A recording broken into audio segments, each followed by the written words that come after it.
Hello and welcome to my first ever reaction video. We're going to be reacting to Elden Ring lore. I'm starting as a blank slate and I'm a bit of a memer, but I hope you enjoy.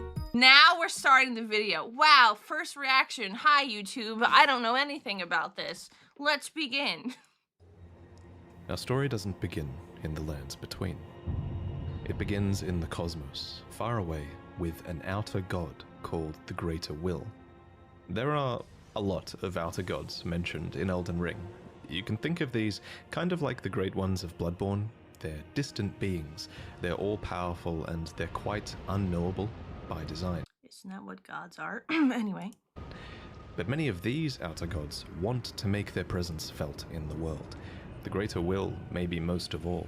To this end, it sent a golden star hurtling towards the lands between. The Elden Star's incantation tells us that this golden... Also, should I turn off the closed captions and move Walter?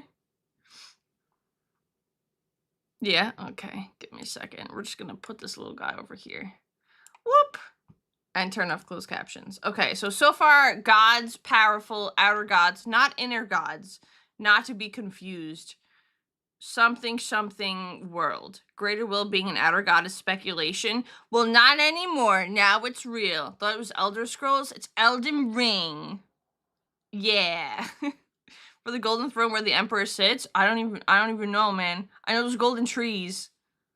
Star was bearing a beast, an Elden beast.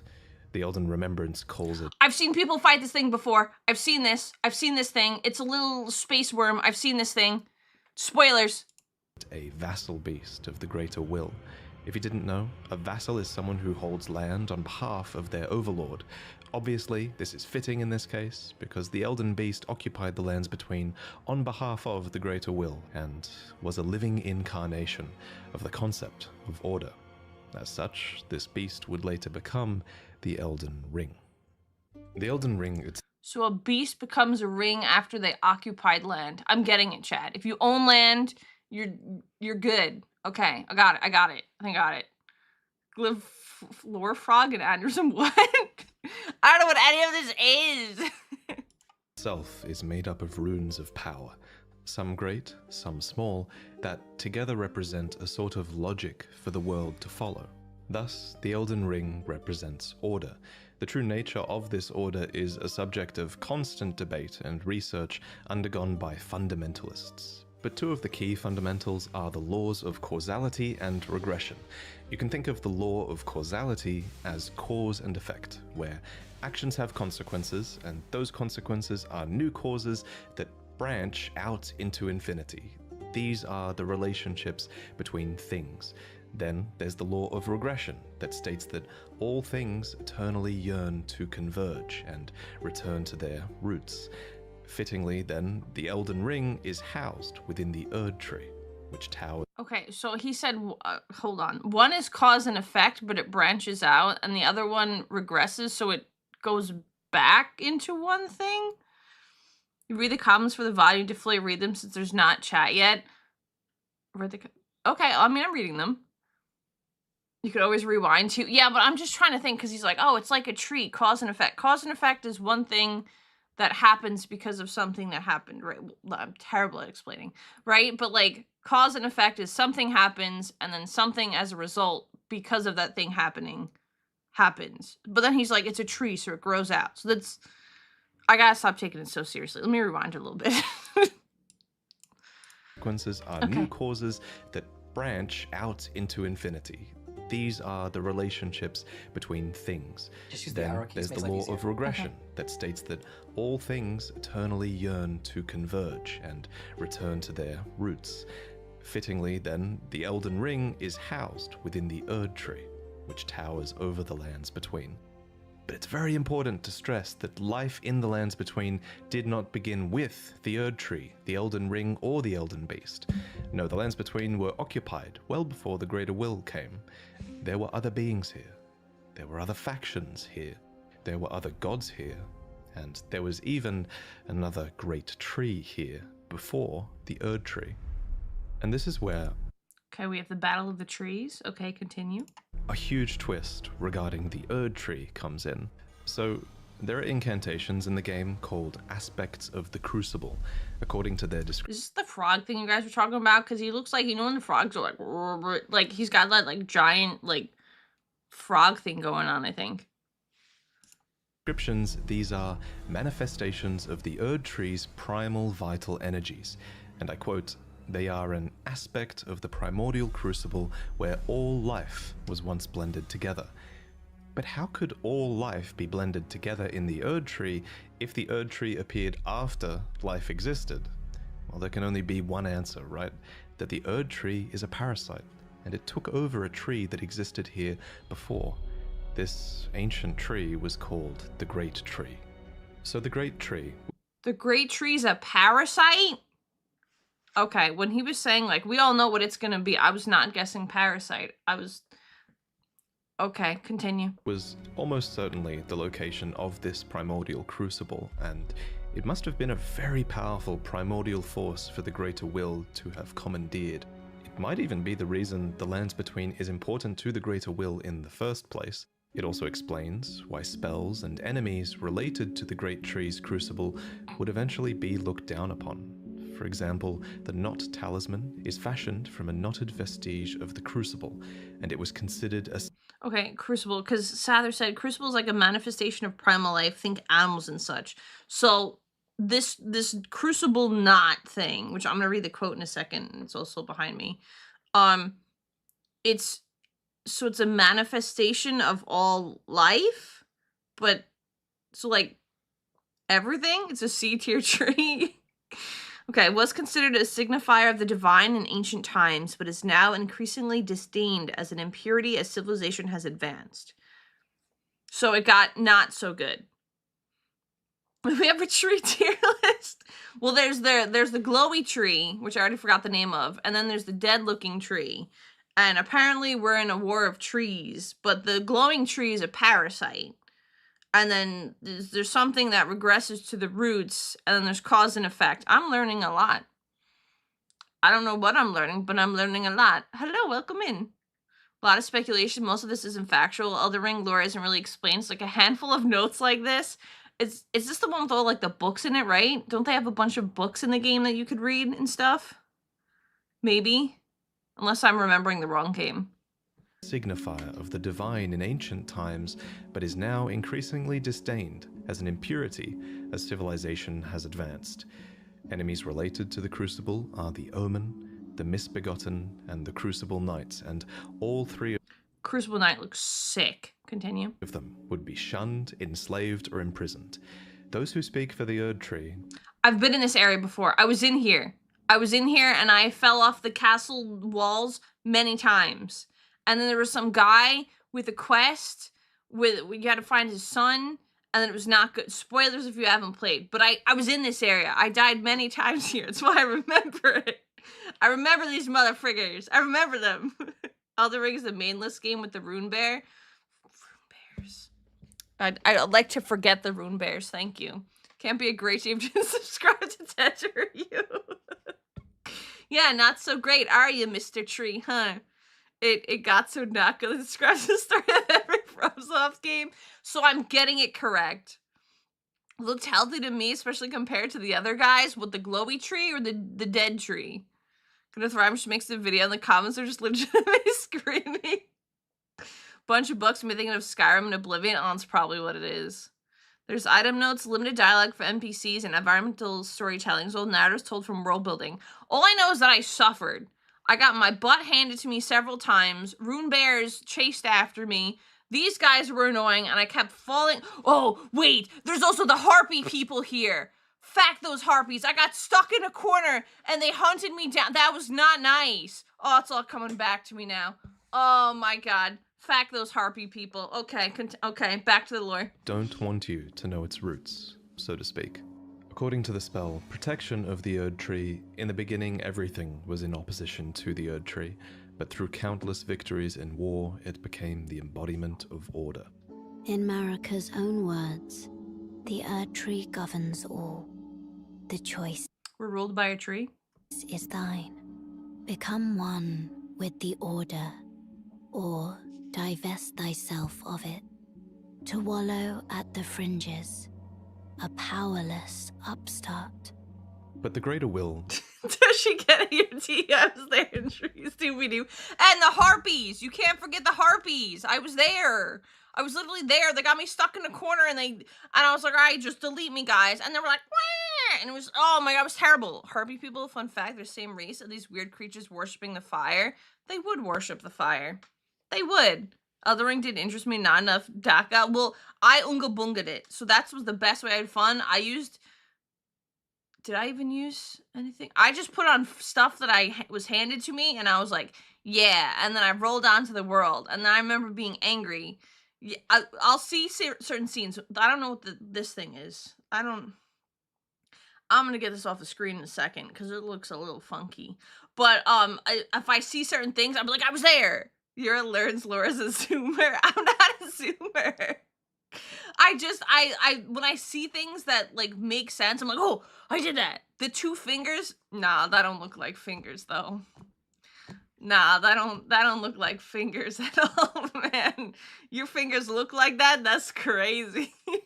It's so zoomer coded. I don't know anything about this. I'm trying to learn. There's trees and there's evil things, and there's a good tree, and the tree's a parasite, and then the cause and effect, and yeah.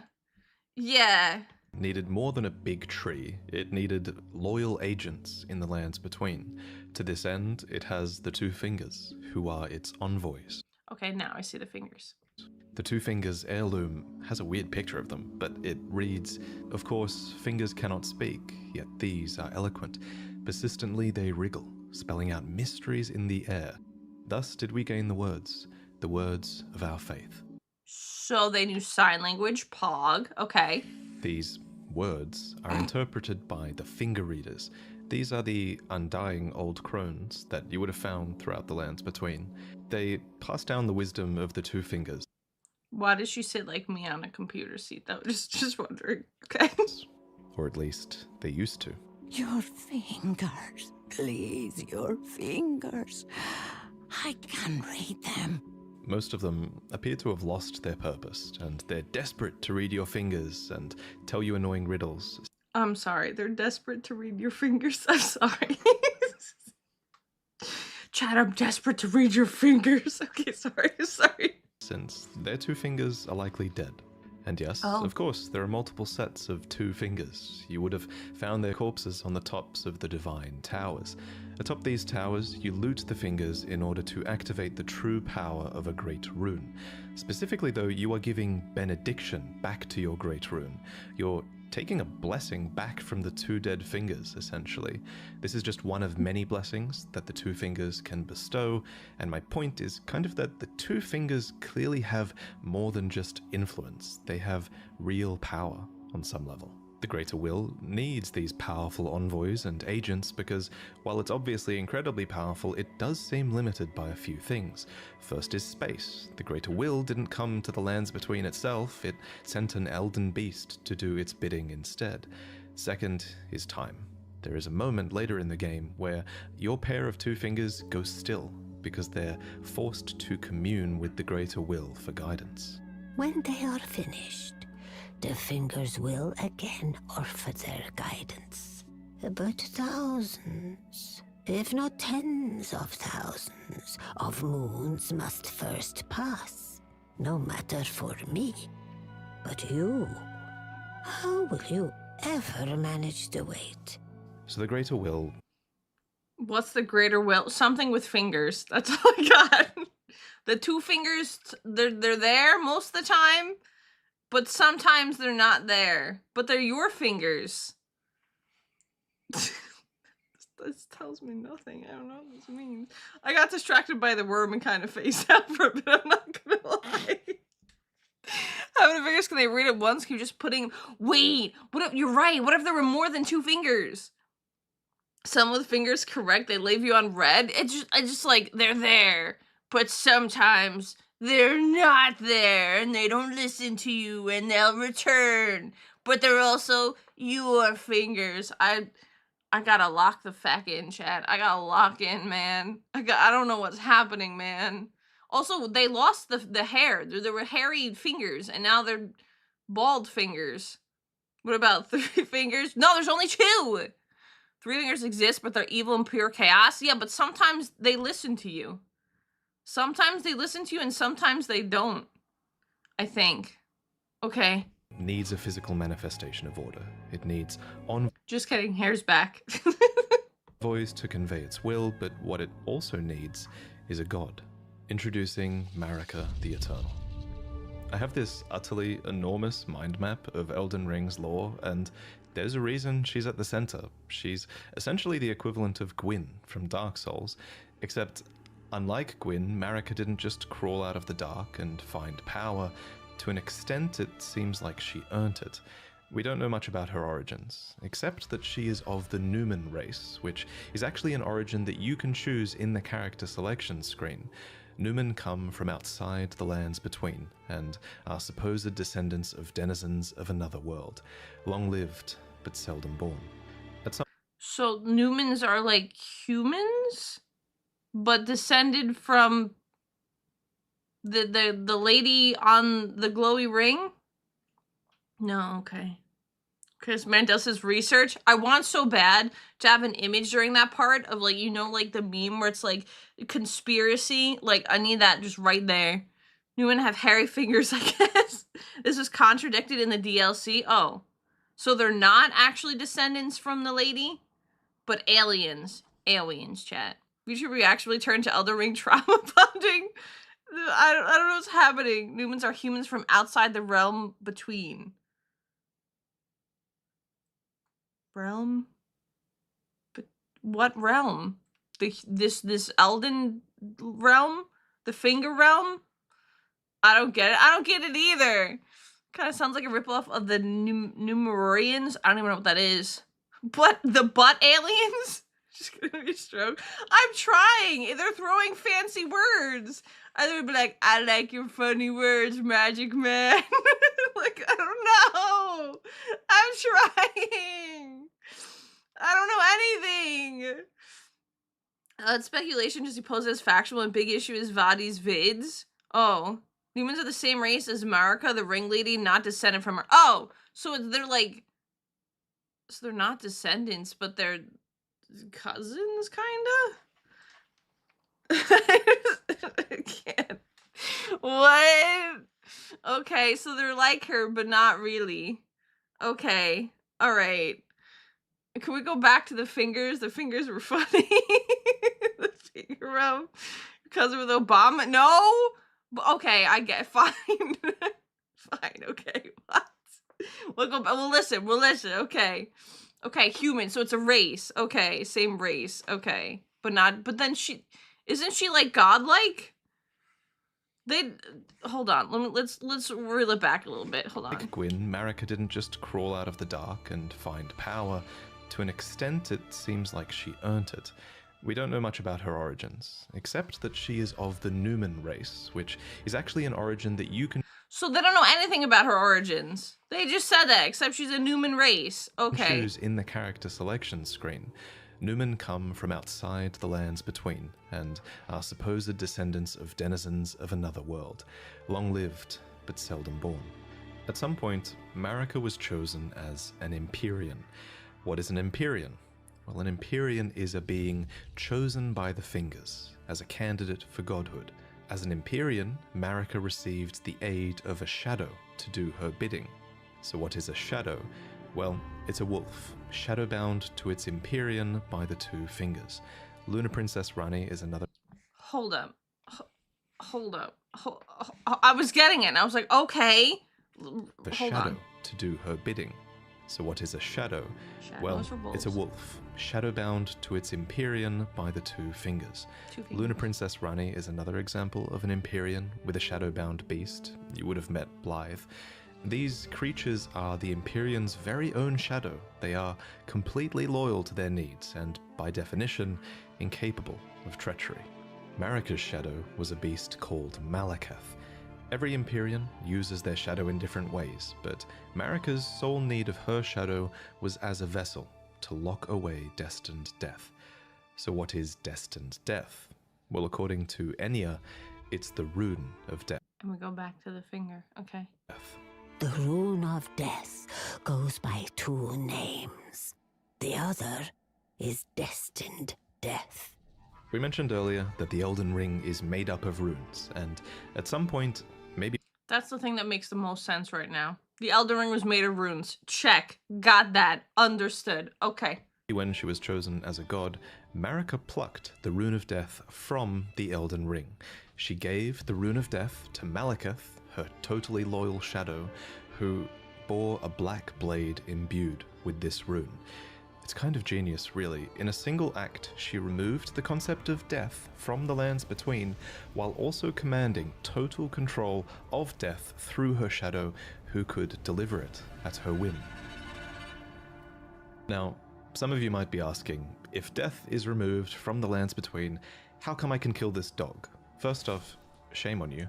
Second, from a lore point of view, that dog isn't really dead. It's simply in the process of its spirit, or its soul, returning to the Erdtree. Catacomb What a weird looking dog. dungeons, for example, are specifically constructed near the roots of the Great Tree for this reason, so that the Erdtree can reabsorb their ashes back in. Okay, so they don't actually die. Okay, their souls just get ripped out of them and kind of sit there. Okay, until they respawn, I guess? Okay. Into it. This process replaced the concept of a death that you were destined to have. But this random spirit outside of a catacomb dungeon says it best. Oh, I gotta read this. Hold on. A proper death means returning to the Erdtree. Outside of a catacomb dungeon says it best. Have patience until the time comes and the roots call to you. So they lose that when they quote unquote die, they lose their spirit, but they're not actually dead. But sometimes there's actual spirits instead of little wispy things that can talk to you in like whispers. Okay. I know you generally didn't know Elden Ring when she doesn't recognize a dog. It doesn't look like a dog. You don't die, your body just stops working and your soul separates. Yep. And that's why you collect the souls. It's all coming together now. Chad, it's converging, like they said, just like the tree. Okay. It's a meme. Is his name dog? So Batman logic, the guy's not dead, he's just sleeping forever. Turtles are dogs? Are you guys okay? It's a perfectly normal dog, what do you mean? Those don't look like the dogs I know. There's a dog pope. Okay, I'm listening. Do they explain that in this? Is it part of the lore? Is it also part of the tree that got touched by the fingers? That's also, what was the race again? I forgot what it was. They're Newmans? Yeah, the Newmans? Oh, I'm learning. As another example of this theory, when you kill a major boss, you receive a remembrance of them. These are spirits, and they are hewn into the Erdtree. In this way, thanks to the Erdtree's grace, their spirits are immortalized, in a sense. This new form of death also explains what's happening when you summon spirits. From ash and return to the Erdtree. However, some spirits never return to the Erdtree, and they rise within death as corpses or skeletons instead. Okay, so when you die, you either become a spirit that could possibly maybe come back to life, that could be summoned by people. I always use jellyfish, by the way, so I guess jellyfish spirit, sure. Or you could become a little skeleton guy. Okay, all right. Love to figure the tree witches so I can tell you who the dogs are. That's exactly what this video, that's what I've learned so far. That's what I've learned. Technically, instead of staying dead, everything in the lands between will keep getting reborn as long as the Rune of Death is bound to Malekith the Black Blade. He's trying to talk to me, chat. I swear. He's speaking words. What does this have to do with the fingers? The fingers... Maybe they'll explain it later. I'll get back to you on that. I was gonna say the fingers touch them, but I know the fingers only talk to people via quotation marks / American Sign Language. Yeah. Oh, I think you know. Hey, what? There are words here I can confirm. I'm getting it. I'm learning it. Finally, a dog that will live so long I could pass it on in my inheritance. You know what? You're not wrong. It's likelihood that poop-eating madman will insert a seed in people in this... What? Not the dung man. Oh, no. Okay, all right.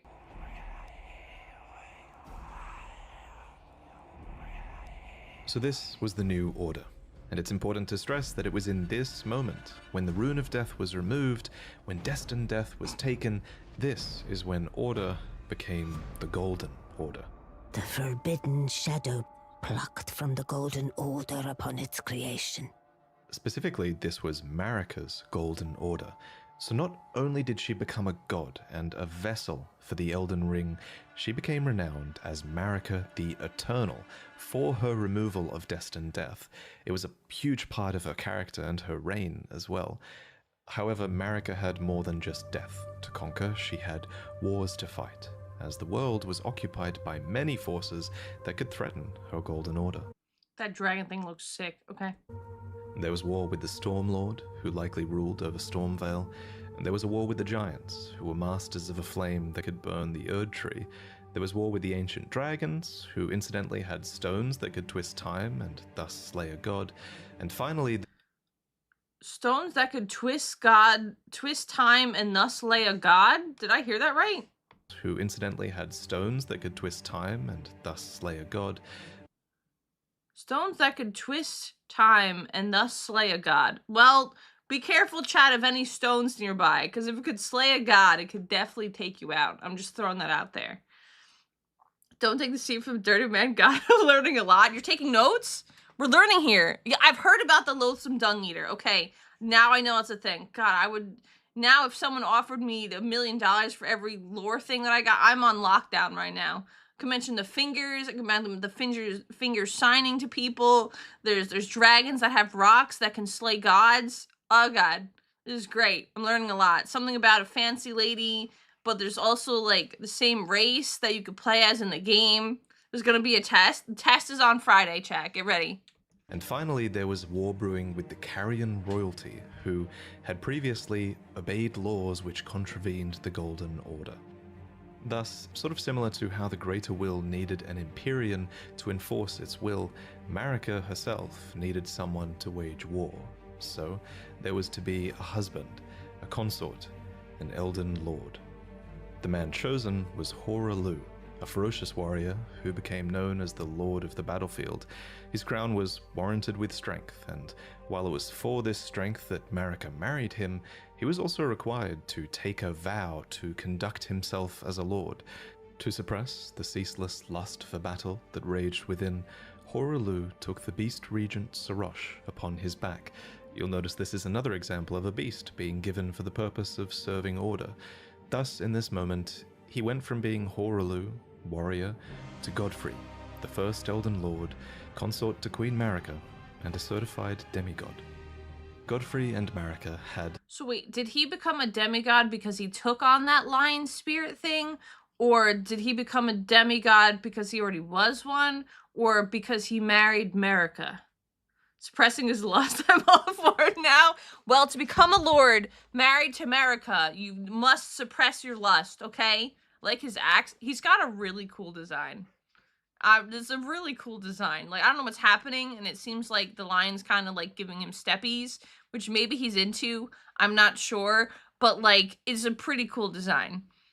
No, because he became Elden Lord. So if you become an Elden Lord, you become a demigod. Okay, all right, I'm learning. He married Marika. Wait, no, but he became a demigod because both of those things, or because one of those things? Like, do you become a demigod if you marry Marika, or do you become a demigod because you became the Elden Lord? Pretty sure it's about the fingers. You might be right. You might be right. She doesn't need the fingers anymore. She's married. Both are synonymous. Okay, so you need both to unlock demigodness. Okay, all right, all right. We're learning. 3 demigod children together.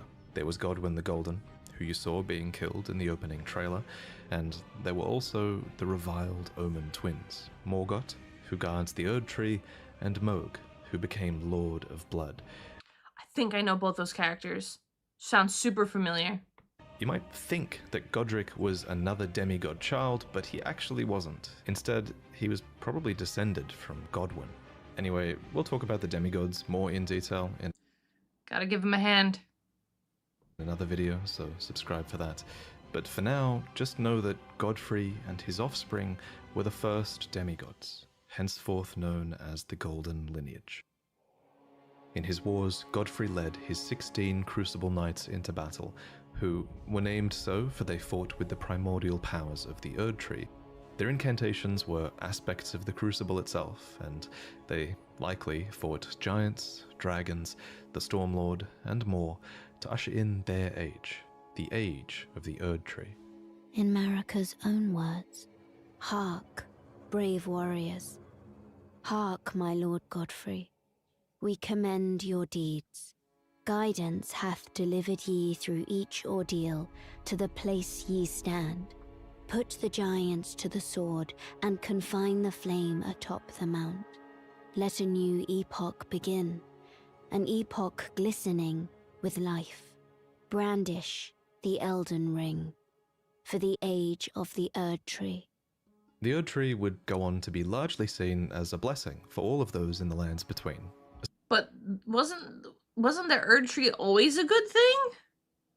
Because they're saying like, oh, the Erdtree's now a blessing. Wasn't it always kind of, I mean, I know it's a parasite now, but like, wasn't it always kind of a good thing? Right? One of my favorite tracks in this game. I'm sorry I paused it. Oh my god. I'm trying to learn about the tree. We're past the fingers. We're on the tree now, Chad. We're tree people. You have a finger on your... What? Huh? Especially those close to it in Lanedell, the capital city of the Erdtree. The tree bestowed blessings. For example, the dew that dropped from its branches were like jewels. It loomed overhead as a constant reminder of order. Wait a minute, it's split in half. The tree people, he didn't look very enthusiastic, that tree person. He kind of looked like he was in pain a little bit. Just a thing, naturally good or evil, it just is. But then it slowly became a blessing, because the lady was like, something epoch and the tree good, I think. The treeple. And its roots reached far and wide, relieving many of the burden of death. In fact, Erdtree burial was one of the highest honors a hero could receive. One by one, the previous factions of the world fell. The giants were put to the sword, and their fell god was killed by Marika herself. The ancient dragons broke down the walls of Lanedell, but met fierce retaliation. However, I think the House of the Erdtree encountered the most trouble against the land to their southwest, Leonia. Here, the House of the Moon repelled their offensives time and time again. And I mean that literally, because there was not just one, but 2 wars fought here. And in both of these, there was no victory for the Golden, nor for the Moon. Okay, so the Golden are supposed to be the super powerful, blessed by the gods, quote unquote. And did you say they fucking lost? They didn't win, either of them? Do you believe the tree is a conspiracy by Bigwood? It made people stronger tree, but it's kind of specific of who it blesses. And that's why they buried people underneath the Erdtree. Trees are all dumb figures. And I suspect it was probably because of these lobsters. These damn things can snipe you from like a mile away. Hold up. There was no victory for the Golden, nor for the Moon. And I suspect it was probably because of these lobsters. These damn things can snipe you from like a mile away, and They lost because of lobsters? Bruh, same. Okay, real. Yeah, those things beat me up. Okay, this is freaking lobsters. I call them crabs. Yeah, fucking lobsters. Me and the homies hate lobsters. Dang. And it's bullshit. Actually, it was probably because of the Carrier Knights, who, according to their weapons, were able to wield sorcerous battle skills, and despite numbering fewer than 20, this power made them a match for even the champions of gold in battle. These enchanted knights were anointed by the Lunar Queen, a young astrologer who went on to establish the House of Caria as royalty in this land. With her bewitching lunar magic, she won over the Academy of Raya Lucaria, where glintstone sorcery was studied, and Also, this area fucking sucked. These guys beat me up. It was like 3-on-1. Fact these guys. united. The Carian royal family and the learned scholars of Raya Lucaria defended their home from the golden aggressors. He just headbutted him. At the head of this great golden army was Radagon. Lord Radagon was a great... Is this the dog with the hat? The poop hat? Is what you guys are talking about? This is the dog. I'm learning. This is a Pope dog. Dog Pope. The Pope is a dog with a Pope hat. It's a dog. I'm learning, chat. George Pope. You're getting bullied by sorcerers, ASMR. That's literally what they did. They were so powerful. Like, of course, the other people lost to lobsters, even though it was a joke. Those sorcerer people don't mess around. Lobsters betrayed by the salamanders for the tree god of chaos. It's all coming together now. No, not the poop dog. It's the Pope dog. It's the Pope. Ah, yes, dog. It's a dog. I've learned this. Great champion, possessed of flowing red locks. He came to these lands at the head of a great golden host. When he met Lady Nice hat. Renala in battle, These two champions clashed, fell in love, and joined their houses. Radagon once cleansed himself with celestial dew, repented his territorial aggressions, and swore his love to Renala. The order of the Erdtree and the fate of the moon were conjoined, and all the wounds of war forgiven. You might think it strange that the Greater Will would permit this union, but it's not too odd, all things considered. As with most From Software games, sorcery and faith are just two sides of the same coin, and both of these powers stem from the cosmos. Radagon and Renala were known to have 3 children together. Lunar Princess Rani, who inherited her mother's propensity for lunar magic, Radan, who took after his father Radagon and would go on to master gravitational magic, and Rykard, who pioneered new hex sorceries and would go on to feed himself to a... I was gonna say, it seems like this third one didn't do so well. Unless they're talking about the snake, then okay. Okay. great serpent. It follows that at some point after this, Marika began to harbor doubts. Doubts about the Golden Order, that she had had a hand in creating. In Marika's own words, I declare mine intent to search the depths of the Golden Order through understanding of the proper way. Our faith, our grace is increased. Those blissful early days of blind belief are long past. My comrades, why must ye falter? And it's at this point that we should talk about Marika's motivations, her character. This is surely going to... Okay, so just piece it together. Marika did all these things, made the golden whatever it was called, and then it was like, oh, damn, I think I messed up. Kinda. How was he beaten by the snake? I don't have any fingers. Gave birth to a hikikomori, a madman, and a snake. Oh, so it was the snake. Because that guy was getting, like, beat up by that snake. Are you a man snake? What? Okay. So Rykard's a man snake. Okay. I mean, look at that profile picture. What? Of the statue? to be one of those huge points of debate in the coming years, but for now, my working theory is that she wanted to discover the truth behind order and the truth behind the greater will, and she believed that bonds had to be broken so that they could be better understood. She believed that there was great meaning to be found in hardship. Queen Marika has high hopes for us, that we continue to struggle, unto eternity. For Lord Okay, I understand being able is kind of like a learn from your mistakes kind of thing, but the fact that guys like, yeah, she wants us to struggle, Lamau, very pog. That's how we learn. We're gonna struggle. Very cool. Now we're on the same page. We're all good. One thing to keep in mind with good world building, you never say exactly what something is. History and myth in IRL is filled with inaccuracies, contradictions, and holes, and fingers, and dogs, and trees, and roots. It's all come together now. We're converging. Godfrey, his struggle ended at the end of his campaigns. According to his armor, he led the war against the giants, faced the Storm Lord alone. And then there came a moment when his last worthy enemy fell. And it was then, as the story is told, that the hue of Lord Godfrey's eyes faded. In truth, he was robbed of his grace. Then Marika sent him away.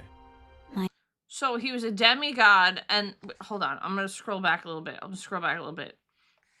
She wants people to struggle. Yeah, she wants people to struggle, I think, to learn and to understand, because she's like, I made a mistake.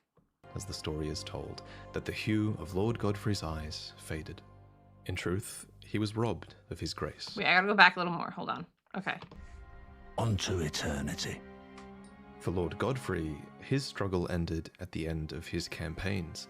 According to his armor, he led the war against the giants, faced the Storm Lord alone, and then there came a moment when his last worthy enemy fell, and it was then, as the story is told, that the hue of Lord Godfrey's eyes faded. Okay, so he defeated everyone and then was like, yo, I'm retiring. And then Marika said, nah, you have to keep fighting forever. And just, he lost everything?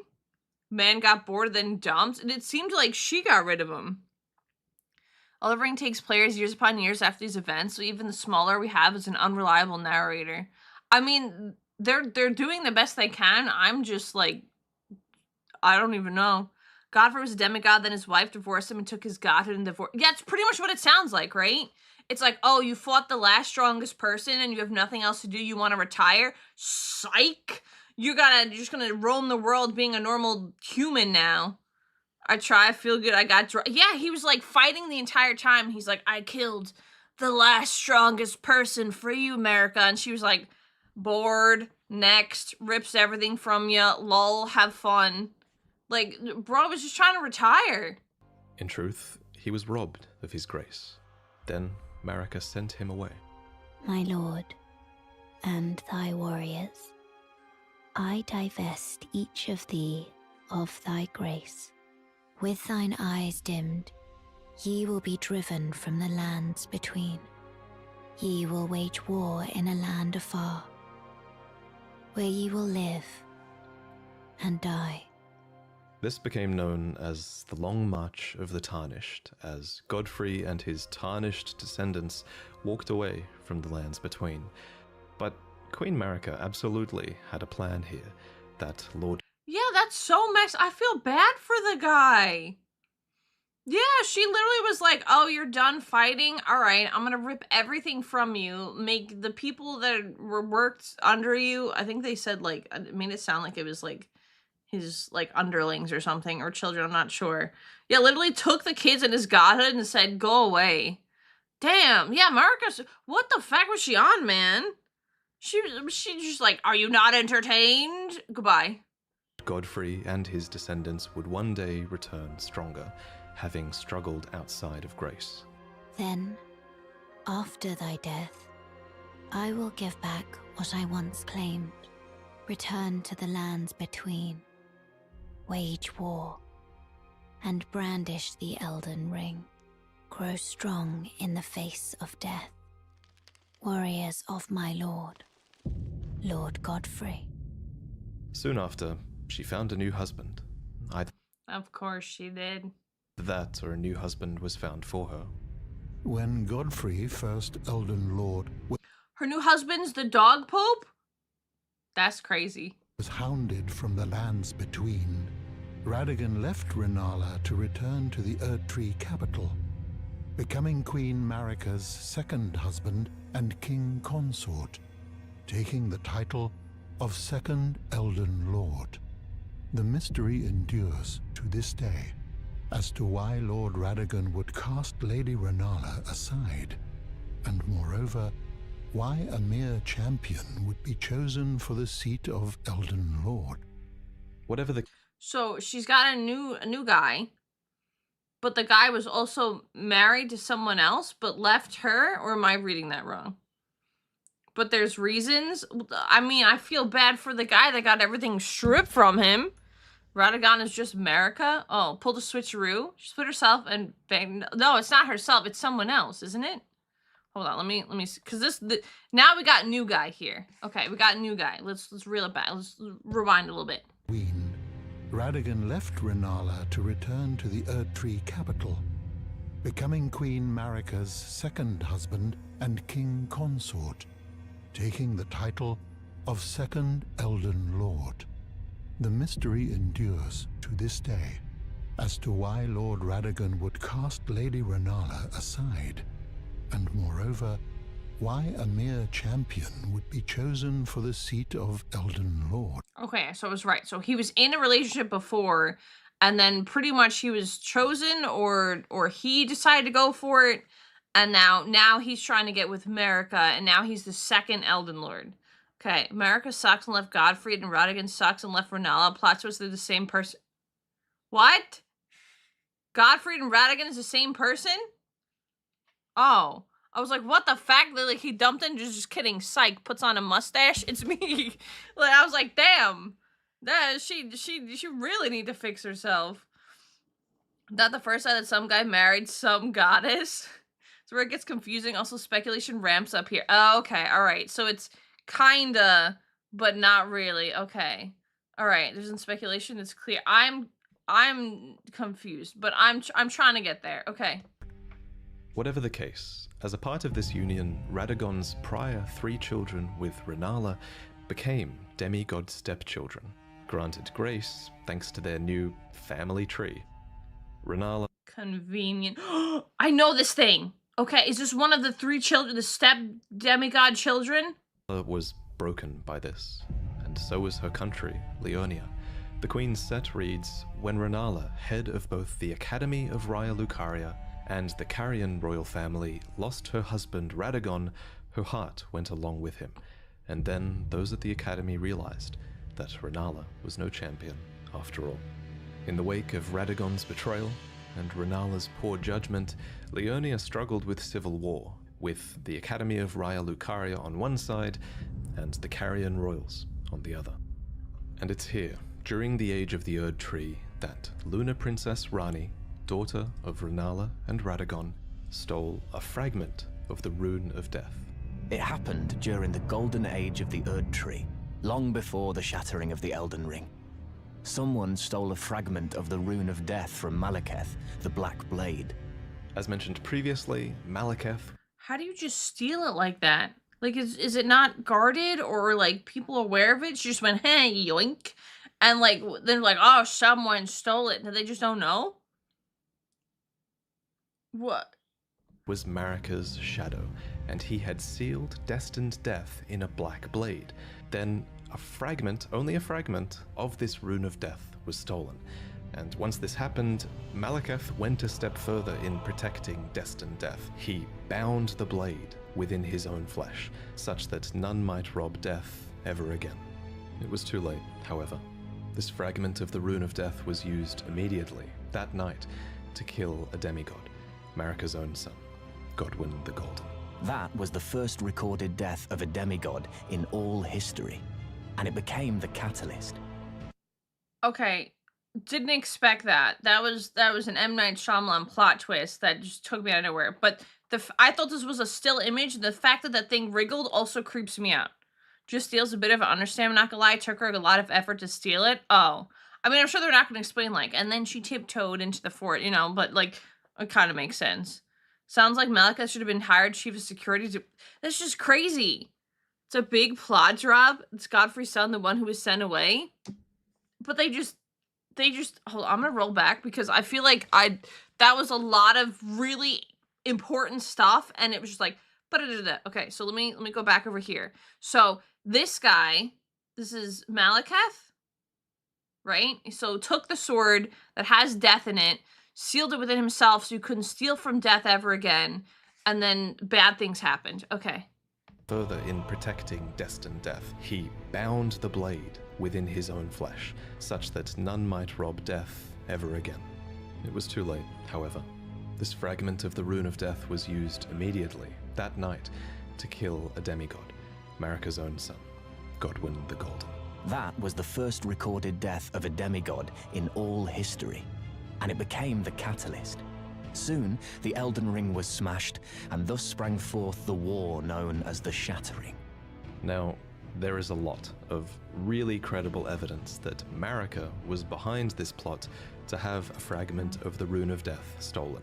There's also a ton of evidence that Marika is behind the entirety of your tarnished quest, but we'll talk about that in another video. For now, all you really need to know, in terms of the timeline at least, is this. After the marriage of Marika and Radagon, and after a fragment of the Rune of Death was stolen, Marika went on to shatter the Elden Ring, and Radagon attempted to repair it, to no avail. The Elden Ring had been broken into runes, some great and some small. You know, it's said that Lord Radagon harbored a secret.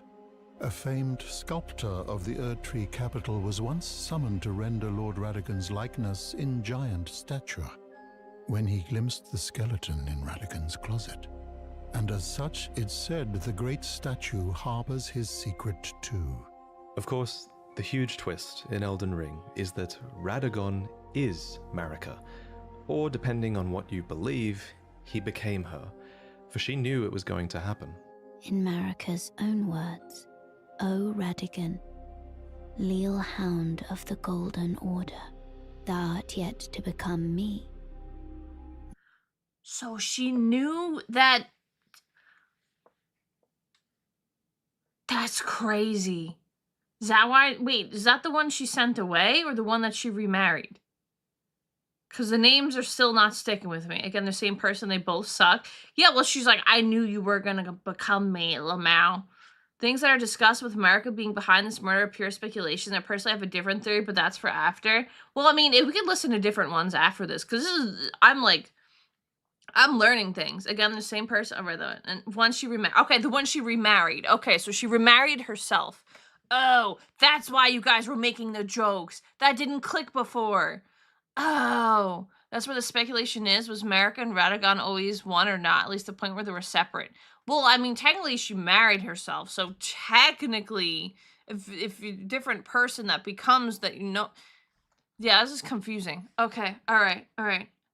Yeah, I explained more about memes and quips. It's fine. Separate person, but the same body, so they're on. Okay. She's a god. She can theoretically spit it. That's true. Yeah, she definitely has a little bit more power. Okay. New way to fuck yourself over. Okay, all right. Interesting. Okay, let them cook. Maybe. I don't know if we really want to let her cook, but we're going to let her cook, I guess. Thou art yet to become a god. Let us be shattered. Both. Mine other self. You can tell when From Software is keeping something a little bit open-ended, and of everything in Elden Ring's lore, this will also go on to be one of the biggest unknowns as we move forward. For example, the wording, thou art yet to become me, reinforces that Marika and Radagon were two separate entities before the Shattering. However... Yeah, literally, there's two separate entities before the Shattering, okay? Marrying yourself with a narcissist, you would make a good content creator. Dang, imagine having two of yourself. Everything in Elden Ring is a dumpster fire of speculation. But it's interesting how they view them. Because, like, when I was playing the game, I didn't get any of this. So there's a lot. A lot of good stuff answered in DLC that didn't exist when this one came out, although it added more questions than answers. Well, that's what they're saying. They want it kind of open-ended, and they want certain things being like, no, this is it. It's how you do good world building. You don't explain your magic. The mystery is the hook. Yeah, because then different people, it's just like the tree. Then different people branch off with different things. It's cause and effect. That's why they said at the beginning, oh my god, they're gigabrain. In contrast, there is also evidence that Radagon was always part of Marika. For example, Enya says that the demigods are each and all the direct offspring of Queen Marika. But how can this be if Radagon married Renala and had those demigod children? The only way that makes sense is if Radagon was always Marika and he just went over there to seduce Renala long ago. I'll present more concrete theories in the future, but on this matter, the most important thing is, what do you think? While you can figure out a ton of Elden Ring's trick question, I don't even think. Story, not all of it is open to interpretation. Certain things are, and this is one of them. And your interpretation is a big part of what makes this story special. At any rate, the union of Radagon and Marika seems to be a union of two fundamental opposing laws of the Golden Order. We mentioned these laws earlier, actually. There's the law of causality, and Marika is an agent of cause and effect. And there's the law of regression, as Radagon is a character who aspires to be complete.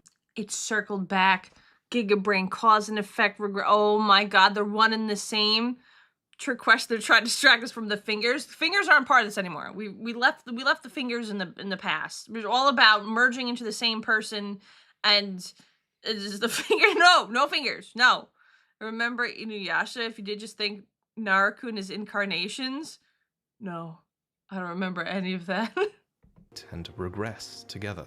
So I have a theory that forcing these two beings that represent these concepts together would have corrected Marika's deviance. But even so, she was imprisoned in the Erdtree for the crime of the Shattering. Marika's trespass demanded a heavy sentence.